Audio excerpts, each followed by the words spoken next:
В одно окно смотрели двое. Один увидел дождь и грязь, другой — листвы зеленая вязь, весну и небо голубое. В одно окно смотрели двое. Мы источник веселья и скорби рудник, мы вместилище скверны и чистый родник. Человек словно в зеркале мир, многолик. Он ничтожен, и он же безмерно велик.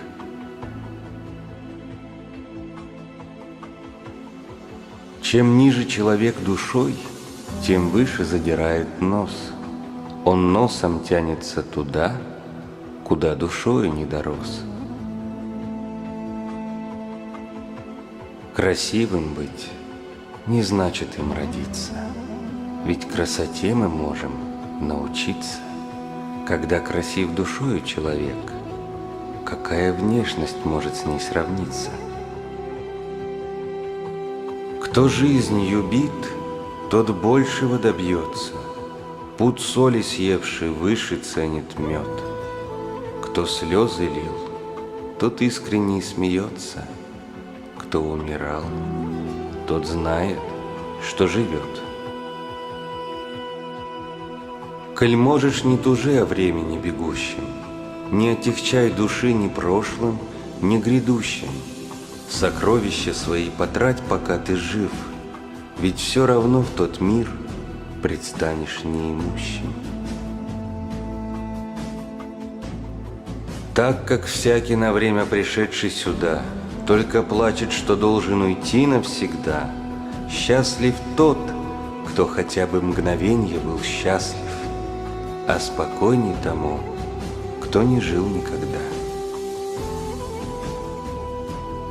Коль день прошел, о нем не вспоминай, пред днем грядущим в страхе не стенай, о будущем и прошлом не печалься, сегодняшнему счастью цену знай.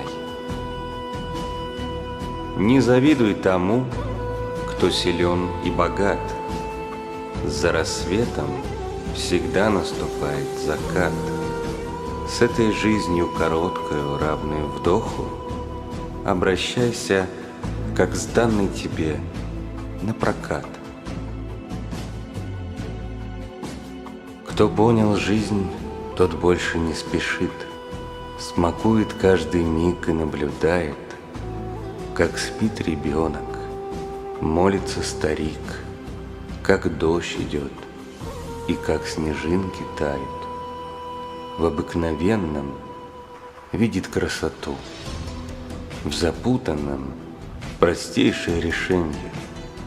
Он знает, как осуществить мечту, он любит жизнь и верит в воскресенье. Он понял то, что счастье не в деньгах, и их количество от горя не спасет. Но кто живет с синицею в руках, свою жар-птицу точно не найдет. Кто понял жизнь, тот понял суть вещей, что совершенней жизни только смерть, что знать, не удивляясь, пострашней, чем что-нибудь не знать и не уметь.